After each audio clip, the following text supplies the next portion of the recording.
ಏನಪ್ಪ ವೇದಾಂತು ನನ್ನ ಹತ್ರ ಮಾತಾಡಬೇಕು ಅಂದಂತೆ? ಓಹೋ, ಈಗ ನೀನು ನಿಮ್ಮ ತಂದೆ ಪಾತ್ರ ಮಾಡ್ತಿದ್ಯಾ? ನಾವು ಯಾರ ಪಾತ್ರ ಬೇಕಿದ್ರು ಮಾಡ್ತೀವಿ. ಇದಕ್ಕೆಲ್ಲ ಏನೂ ಕಡಿಮೆ ಇಲ್ಲ. ನೀನು ಹೋಯ್ ಎಲ್ಲರ ಮುಂದೆ ನಾನು ಆಡ್ಕೋತೀಯ? ಅಯ್ಯೋ, ದೇವ್ರನ್ನೇ ಆಡ್ಕೊಂಡಿಲ್ಲಪ್ಪ. ನಮ್ಮ ಅಪ್ಪನ ಮಾತಿಗೆ ನೀನೇನು ಹೇಳ್ತೀಯ ಅಂತ ನನಗೆ ಗೊತ್ತಿತ್ತು. ಅದನ್ನ ನೀನು ಹೇಳಕ್ಕೂ ಮುಂಚೆ ನಾನೇ ಹೇಳಿಬಿಟ್ಟೆ. ಸರಿ ಸರಿ, ಆಫೀಸಿಗೆ ಬಾ, ನೀನು ಅಲ್ಲೇ ವಿಚಾರಿಸ್ಕೋತೀನಿ. ಈಗ ಇರು, ಈಗಲೇ ಹೊರಡಬೇಡ. ಅಪ್ಪ ಒಂದಷ್ಟು ಮದುವೆ ಹಾಲ್ಗಳನ್ನ ವಿಡಿಯೋ ಮಾಡ್ಕೊಂಡು ಬಂದಿದ್ದಾರೆ. ನಿನಗೆ ತೋರಿಸ್ಬೇಕು, ಆಮೇಲೆ ಅಕ್ಕಂಗೂ ತೋರಿಸ್ಬೇಕು. ಅಲ್ಲಿಗೆ ಬರ್ತೀನಿ, ಅಲ್ಲಿಂದ ಇಬ್ರು ಒಟ್ಟಿಗೆ ಹೋಗೋಣ. ಹಾಗಾದ್ರೆ ನೀನ್ ಬರೋವರೆಗೂ ನಾನು ಇಲ್ಲೇ ಮನೇಲಿ ನಿನ್ಗೋಸ್ಕರ ಕಾಯ್ತಿರ್ಬೇಕಾ? ಯಾಕೆ ಆಗಲ್ವಾ? ನಿನ್ಗೋಸ್ಕರ ಒಂದು ಇಡೀ ಶತಮಾನ ಬೇಕಾದ್ರೂ ಕಾಯ್ತೀನಿ. ಸರಿ ಬಾ. Okay, see you soon. ಹೇ ಬಜರಿ ಬಜರಿ ಬಜರಿ. ಏನು ಇವತ್ತಿನ ಕೋಟ ಕೊಡಲ್ವಾ? ಏ ಸುಮ್ಮನೆ ಫೋನ್, ಎಲ್ಲರೂ ಇಲ್ಲೇ ಇದ್ದಾರೆ.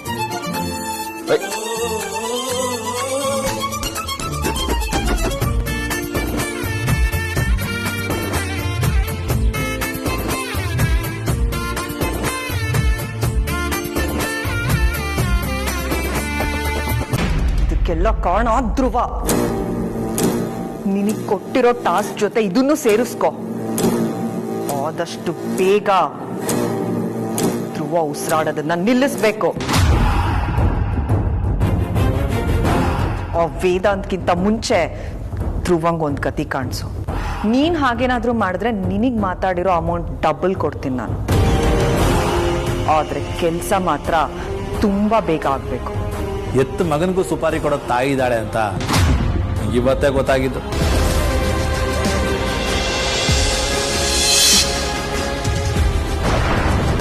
ಮನಿ ಮಾತಾಡುವಾಗ ಮನಸ್ಸಲ್ಲಿ ಭಾವನೆಗಳಿರಬಾರ್ದು. ನಾನು ಆಡೋ ಆಟದಲ್ಲಿ ಯಾರೇ ಅಡ್ಡ ಬಂದ್ರೂ ಅವ್ರನ್ನ ಸೋಲಿಸ್ತೀನಿ.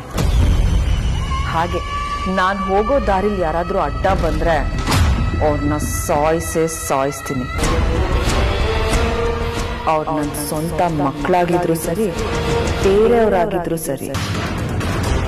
ಯಾಕೆ ಅಂದ್ರೆ ನಾನ್ ಗೆಲ್ಬೇಕು, ನಾನ್ ಬದುಕಬೇಕಷ್ಟೇ. ಗ್ರೇಟ್ ಮದರ್ ನೀವು. ನಿಮ್ಮಂತ ತಾಯಿ ಎಲ್ರಿಗೂ ಸಿಗಲ್ಲ. ಸರಿ, ಅಮೌಂಟ್ ಟ್ರಾನ್ಸ್ಫರ್ ಮಾಡಕ್ಕೆ ರೆಡಿ ಮಾಡ್ಕೊಳ್ಳಿ.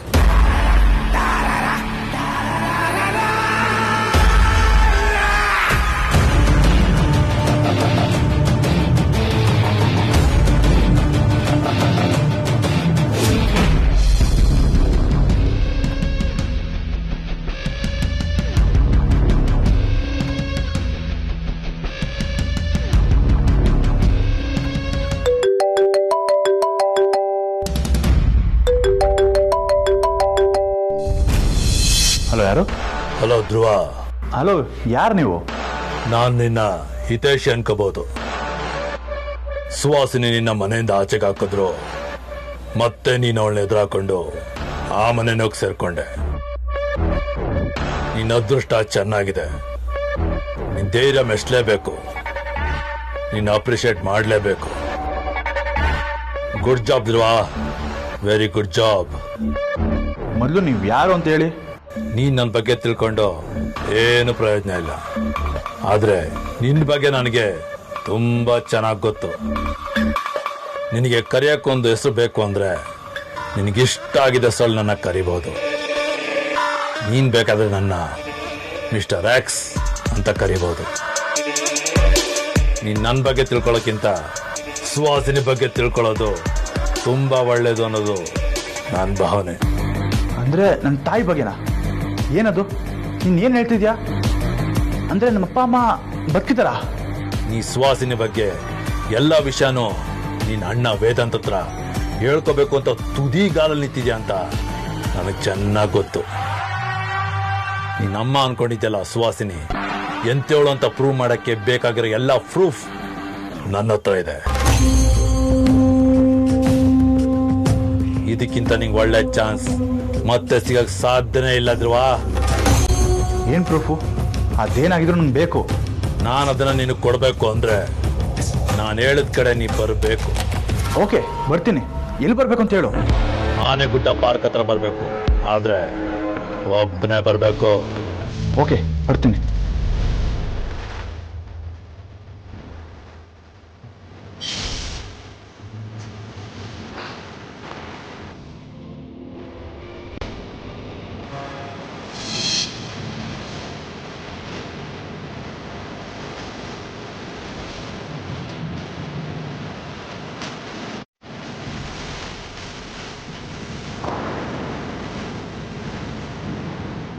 ಸುವಾಸಿನಿ ಬಗ್ಗೆ ಗೊತ್ತಾಗುತ್ತೆ ಅಂತ ಹೇಳಿದ್ದ ಅವನಿಗೆ ಸುವಾಸಿನಿ ಬಗ್ಗೆ ಏನು ಗೊತ್ತಿರ್ಬೋದು? ನಾನು ಮೀಟ್ ಮಾಡಿ ಸುವಾಸಿನಿ ಬಗ್ಗೆ ಇರೋ ಸಾಕ್ಷಿ ಆಧಾರನ ತಗೊಂಡು ಬರಲೇಬೇಕು. ಇಂಥ ಅವಕಾಶ ಮಿಸ್ ಮಾಡ್ಕೊಳ್ಳೇಬಾರ್ದು. ಅಣ್ಣಂಗೆ ಸತ್ಯ ಅರ್ಥ ಆಗಲೇಬೇಕು.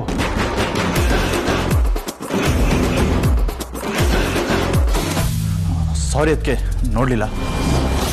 ಪರವಾಗಿಲ್ಲ ರಾಜಣ್ಣ, ಇಷ್ಟು ಬೆಳಗ್ಗೆನೆ ಇಷ್ಟೊಂದು ಅರ್ಜೆಂಟಾಗಿ ಎಲ್ಲ ಹೊರಟ್ರಿ ನೀವು? ಮಿಸ್ಟರ್ ಎಕ್ಸ್ ಅಂತ ಕಾಲ್ ಮಾಡಿದ್ದ, ಅವನ್ನ ಮೀಟ್ ಮಾಡಕ್ಕೆ ಹೋಗ್ತಾ ಇದ್ದೀನಿ, ಇಲ್ಲೇ ಆನೆಗೌಡ ಪಾರ್ಕ್ ಹತ್ರ. ಮಿಸ್ಟರ್ ಎಕ್ಸಾ? ಯಾರವರು? ಅವನು ನನ್ನ ಕಾಲೇಜ್ ಫ್ರೆಂಡು, ಅವನ್ನೇ ಮೀಟ್ ಮಾಡಕ್ಕೆ ಹೋಗ್ತಾ ಇದ್ದೀನಿ. ಟೈಮ್ ಆಯಿತು, ಬರ್ತೀನಿ.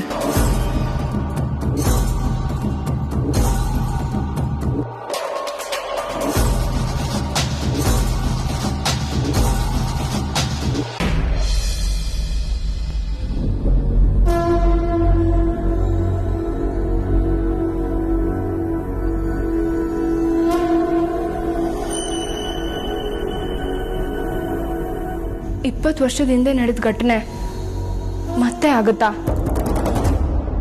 ಇದಕ್ಕೆಲ್ಲ ಅಮ್ಮನೇ ಕಾರಣ ಆಗ್ತಾಳ?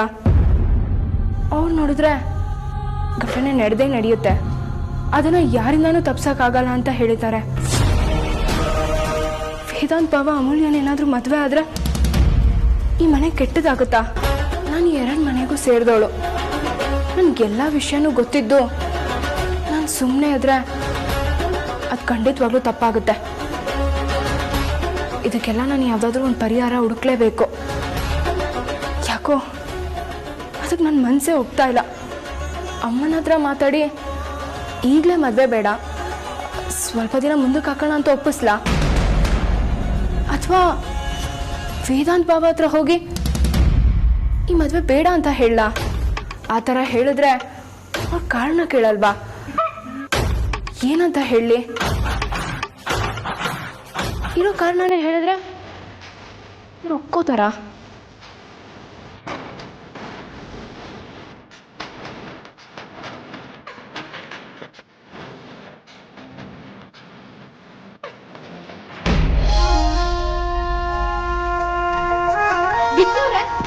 ಏನಾಗಿದೆ ನಿಮ್ಗೆ?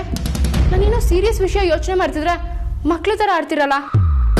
ಆರ್ತಿಯವರೇ, ನೀವು ನಿಜವಾಗ್ಲೂ ಸೀರಿಯಸ್ ಆಗಿ ಥಿಂಕ್ ಮಾಡ್ತಿದ್ರಾ? ನನಗೆ ಗೊತ್ತಿರಲಿಲ್ಲ. ಏನದು? ಏನೂ ಇಲ್ಲ, ಏನೂ ಇಲ್ಲ. ಏ, ಇವಾಗ ತಾನೇ ಹೇಳಿದ್ರಿ ಏನೋ ಸೀರಿಯಸ್ ಅಂತ. ಏನು ಹೇಳಿ? ಸೀರಿಯಸ್ ವಿಷಯ ಅಂತ ಹೇಳದ್ನಾ? ಇಲ್ವಲ್ಲ. ಹೆಂಡತಿ ನೀವಾಗ ಹೇಳಿದ್ನ ನಾನೇ ಕೇಳಿಸ್ಕೊಂಡಿದ್ದೀನಿ. ನನ್ನ ಹತ್ರ ಸುಳ್ಳು ಹೇಳಬೇಡಿ. ವಿಕ್ಕಿ ಅವರೇ, ಯಾವುದೋ ಯೋಚನೆಯಲ್ಲಿ ಆ ಥರ ಹೇಳಿರ್ಬೋದು ಅಷ್ಟೇ. ಹೆಂಡತಿ, 2 ದಿನದಿಂದ ನಾನು ನಿಮ್ಮನ್ನ ಗಮನಿಸ್ತಾ ಇದ್ದೀನಿ. ಯಾವುದೋ ವಿಷಯನ ತಲೆಗೆ ಹಾಕೊಂಡು ತುಂಬ ಯೋಚನೆ ಮಾಡ್ತಾ ಇದ್ದೀರಾ. ನನ್ನ ಹತ್ರನೂ ಹೇಳ್ಕೊಳಕ್ಕಾಗಿಲ್ಲ. ಏನು ಅಂತ ಹೇಳ್ಕೊಳ್ಳಿ. ಇಲ್ಲ ವಿಕ್ಕಿ, ಆ ಥರ ಏನೂ ಇಲ್ಲ. ಆ ಥರ ಏನಾದರೂ ಇದ್ದಿದ್ರೆ ನಿಮ್ಮ ಹತ್ರ ಹೇಳ್ತಿದ್ದೆ ಅಲ್ವಾ?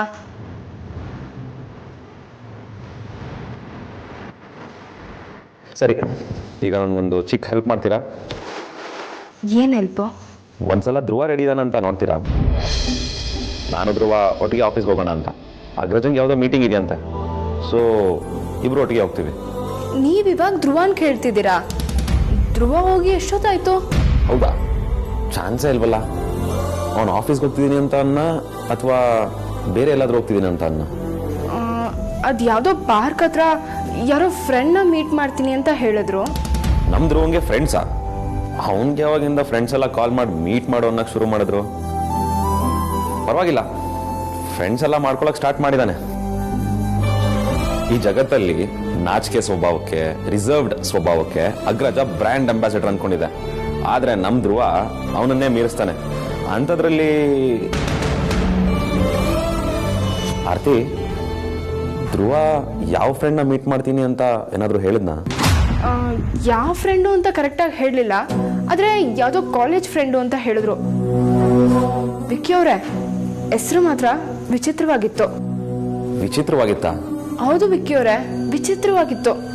ಹೆಸರೇನೋ ಹೇಳಿದ್ರಲ್ಲ, ಮಿಸ್ಟರ್ ಎಕ್ಸ್ ಅಂತೆ.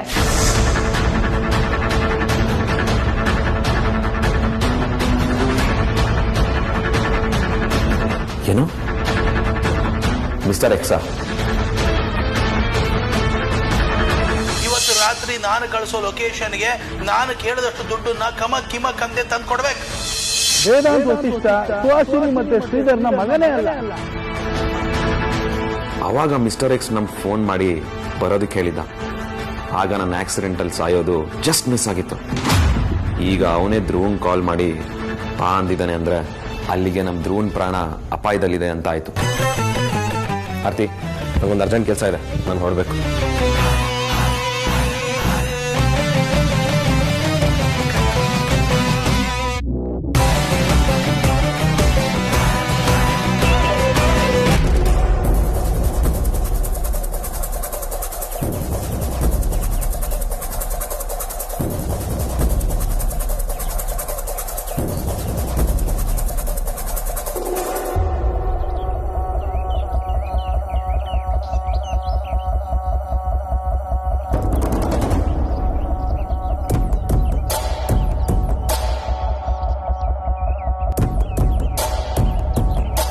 ಎಲ್ಲಿ ಯಾರು ಕಾಣಿಸ್ತಾನೆ ಇಲ್ಲ.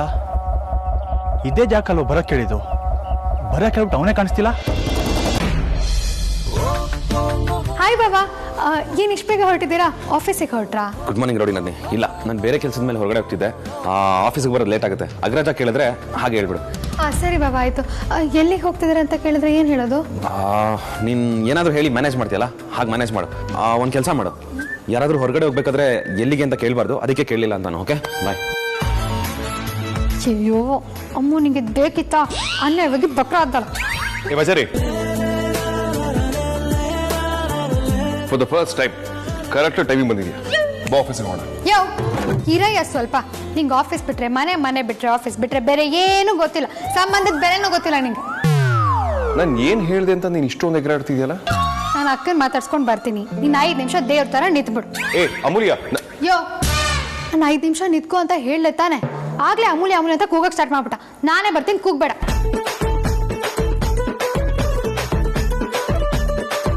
ಅಲ್ಲ, ನಾನು ಏನು ಹೇಳಿದೆ ಅಂತ ಇವಳು ಇಷ್ಟೊಂದು ಓವರ್ ಆಕ್ಟಿಂಗ್ ಮಾಡಿ ಹೋದ್ಲು. ಇದು ನನ್ನ ಮನೆ, ಇವಳು ಹೇಳಿದ್ಲು ಅಂತ ನಾನು ನಿಂತ್ಕೊಂಡ್ಬಿಡ್ಬೇಕಾ? ನಾನು ಕೂತ್ಕೋತೀನಿ.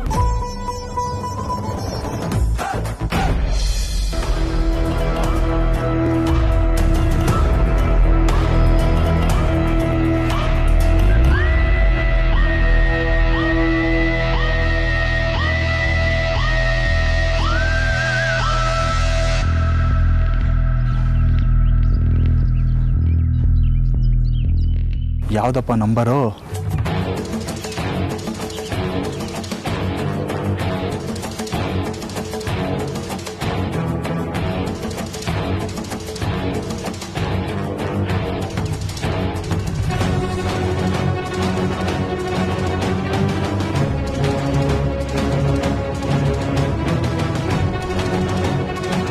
ಹಲೋ, ನೀವೆಲ್ಲಿದ್ದೀರಾ? ನೀವು ಹೇಳಿರೋ ಜಾಗದಲ್ಲೇ ವೆಯ್ಟ್ ಮಾಡ್ತಾ ಇದ್ದೀನಿ. ನೀವು ಬಂದಿದ್ದೀರಾ ಅಲ್ವಾ? ಖಂಡಿತ ಬಂದಿದ್ದೀನಿ. ನೀ ಇರೋ ಜಾಗದಿಂದ ಅಲ್ಲೇ ಸ್ವಲ್ಪ ಮುಂದೆ ಇದ್ದೀನಿ. ಹಾಗೆ ಮುಂದೆ ಬಾ.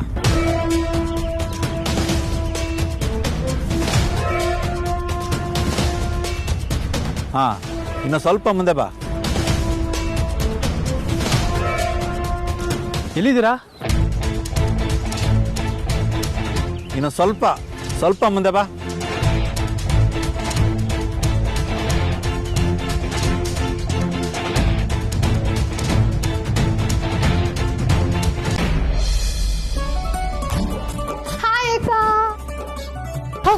ಹೇಗಿದ್ಯಾ ಅಕ್ಕ? ತಗೋ, ಅಮ್ಮ ನಿಂಗೆ ತಿಂಡಿ ಮಾಡಿ ಕೊಟ್ಟು ಕಳ್ಸಿದಾಳೆ.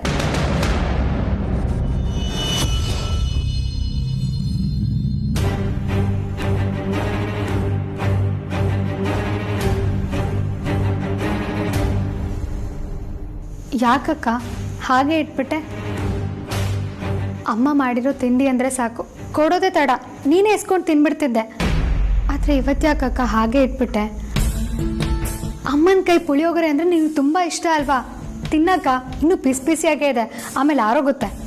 ಇಲ್ಲ ಅಮ್ಮು, ಯಾಕೋ ಹಸ್ವಿಲ್ಲ, ಆಮೇಲೆ ತಿಂತೀನಿ. ಅಕ್ಕ, ನೀನು ಇವತ್ತು ಯಾಕೋ ಡಲ್ ಆಗಿದ್ಯಾ? ಏನಾಯ್ತು? ಹುಷಾರಿಲ್ವಾ? ವಿಕ್ಕಿ ಬಾವ ಏನಾದರೂ ಅಂದ್ರಾ? ಆ ಥರ ಎಲ್ಲ ಏನೂ ಇಲ್ಲ ಅಮ್ಮು, ನೀನು ಸುಮ್ಮನೆ ಏನೇನೋ ಅನ್ಕೋಬೇಡ. ನಾನು ಹುಷಾರಾಗೇ ಇದ್ದೀನಿ. ನೀನು ಹೇಳ್ತಿರೋದು ನಿಜ ತಾನೆ? ಅಯ್ಯೋ ಹೇಳದೆ ಮರ್ತೆ ನೋಡು, ಅಪ್ಪ ಹೋಗಿ ಸುಮಾರು ಛತ್ರಗಳನ್ನ ನೋಡ್ಕೊಂಡು ಬಂದಿದ್ದಾರೆ. ಒಂದಕ್ಕಿಂತ ಒಂದು ಸಖತ್ತಾಗಿದೆ. ನನಗೆ ಯಾವ್ದು ಸೆಲೆಕ್ಟ್ ಮಾಡಬೇಕು ಅಂತಾನೆ ಗೊತ್ತಾಗ್ತಿಲ್ಲ. ಅದಕ್ಕೆ ನಿನಗೆ ತೋರ್ಸೋಣ ಅಂತ ತಂದೆ. ನೋಡು ನೋಡು, ಚೆನ್ನಾಗಲ್ಲ ಇದು? ಇದು ಸಖತ್ತಾಗಿದೆ. ನನಗೆ ಯಾವ್ದು ಸೆಲೆಕ್ಟ್ ಮಾಡಬೇಕು ಅಂತ ಗೊತ್ತಾಗ್ತಿಲ್ಲ. ನೋಡಿ ಇದು ನೋಡು. ಪರವಾಗಿಲ್ಲ ಬಿಡಮ್ಮು, ಮದುವೆ ಛತ್ರ ಅಲ್ವಾ, ಎಲ್ಲ ನೋಡೋದಕ್ಕೆ ಒಂದೇ ಥರ ಇರುತ್ತೆ. ಯಾವುದಾದ್ರೂ ಒಂದು ಸೆಲೆಕ್ಟ್ ಮಾಡಿದ್ರೆ ಆಯಿತು. ಇವತ್ತು ಅಕ್ಕ ಯಾಕೋ ಮಾಮೂಲಿ ಥರ ಇಲ್ಲ ಅನ್ಸುತ್ತೆ. ಅಕ್ಕ, ನೀನು ನಿಜವಾಗ್ಲೂ ಹುಷಾರಾಗಿದೆಯಾ ತಾನೇ? ಹುಷಾರಾಗಿದ್ದೀನಿ ಅಂತ ಹೇಳಿದ್ನಲ್ಲ ಅಮ್ಮು. ನಾನೇ ಮನೆ ಕಡೆ ಬರೋಣ ಅಂತಿದ್ದೆ. ಯಾಕಕ್ಕ ಸಡನ್ ಆಗಿ? ಅದೇ ಮದುವೆ ವಿಚಾರ ಮಾತಾಡೋಣ ಅಂತ. ನನ್ನ ಮದುವೆ ಬಗ್ಗೆನಾ? ಏನಕ್ಕ? ಮದುವೆ ಅಂದರೆ ಸುಮ್ಮನೆ ನಾವು ಎಷ್ಟು ಖರ್ಚಿರುತ್ತೆ. ಅದು ಅಲ್ಲದೆ ನಿನ್ನ ಮದುವೆನ ನನ್ನ ಮದುವೆಗಿಂತ ಗ್ರ್ಯಾಂಡಾಗಿ ಮಾಡಬೇಕು. ನನ್ನ ಮದುವೆ ಸಾಲನೇ ಇನ್ನೂ ತೀರಿಲ್ಲ. ಅದು ಯಾವಾಗ ತೀರುತ್ತೋ ಏನೋ. ಅದಕ್ಕೆ ನಿನ್ನ ಮದುವೆನ ಸ್ವಲ್ಪ ದಿನ ಮುಂದಕ್ಕೆ ಹಾಕಿದ್ರೆ ಒಳ್ಳೇದೇನೋ. ಅಮ್ಮನ ಹತ್ರ ಬಂದು ಮಾತಾಡೋಣ ಅಂತಿದ್ದೆ. ಅಯ್ಯೋ ಅಕ್ಕ, ನಿಂಗೆ ಅಮ್ಮ ವಿಷಯನೇ ಹೇಳಿಲ್ವಾ? ನನ್ನ ಮದುವೆಗೆ ದುಡ್ಡು ಅರೇಂಜ್ ಆಯಿತು. ಅದ್ರಲ್ಲಿ ಸ್ವಲ್ಪ ನಾನೇ ಅರೇಂಜ್ ಮಾಡಿದೆ. ಹಾಗೋ ಹೀಗೋ ದುಡ್ಡಂತೂ ಅಡ್ಜಸ್ಟ್ ಆಯ್ತಕ್ಕ. ಹಾಂ, ನಿನ್ನ ಮದುವೆಗೆ ಮಾಡಿದ ಸಾಲನ ನಾನೇ ತೀರಿಸ್ದೆ. ದೇವ್ರ ದಯದಿಂದ ಎಲ್ಲ ಸಾಲನೂ ನೀರು ಥರ ಕರ್ಗೋಯ್ತಕ್ಕ. ಓ ಹೌದಾ? ದೇವ್ರು ದೊಡ್ಡವನು ಬಿಡು. ಹೇಗೋ ಹಳೆ ಸಾಲ ಎಲ್ಲ ತೀರೋಯ್ತು. ಅಮ್ಮ ಈ ವಿಷಯ ನನ್ನ ಹತ್ರ ಹೇಳಲೇ ಇಲ್ಲ ನೋಡು. ಅಮ್ಮ ಮರ್ತೋಗಿದ್ರು ಅನ್ಸುತ್ತೆ. ಅಮ್ಮು, ಆದರೂ ನಿನ್ನ ಮದುವೆನ ಸ್ವಲ್ಪ ತಡೆದು ಮಾಡಿದ್ರೆ ಚೆನ್ನಾಗಿರುತ್ತೆ ಅಂತ ನನ್ನ ಅಭಿಪ್ರಾಯ.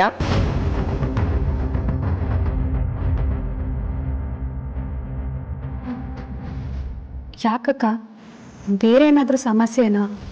ಏನಿಲ್ಲ ಅಮ್ಮು, ನಿನಗಿನ್ನ ಚಿಕ್ಕ ವಯಸ್ಸು. ಇಷ್ಟು ಬೇಗ ನಿನಗೆ ಮದುವೆ ಏನಕ್ಕೆ?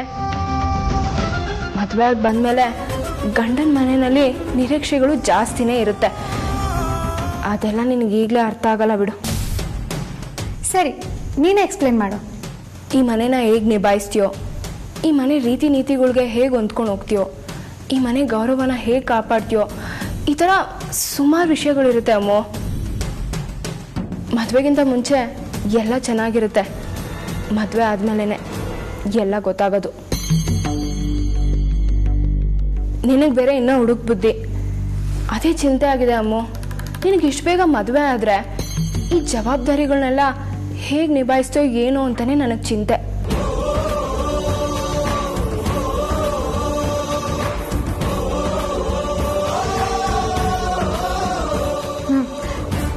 ಸರಿ ಅಕ್ಕ, ನನಗೆ ಆಫೀಸಿಗೆ ಟೈಮ್ ಆಯಿತು, ನಾನು ಬರ್ತೀನಿ.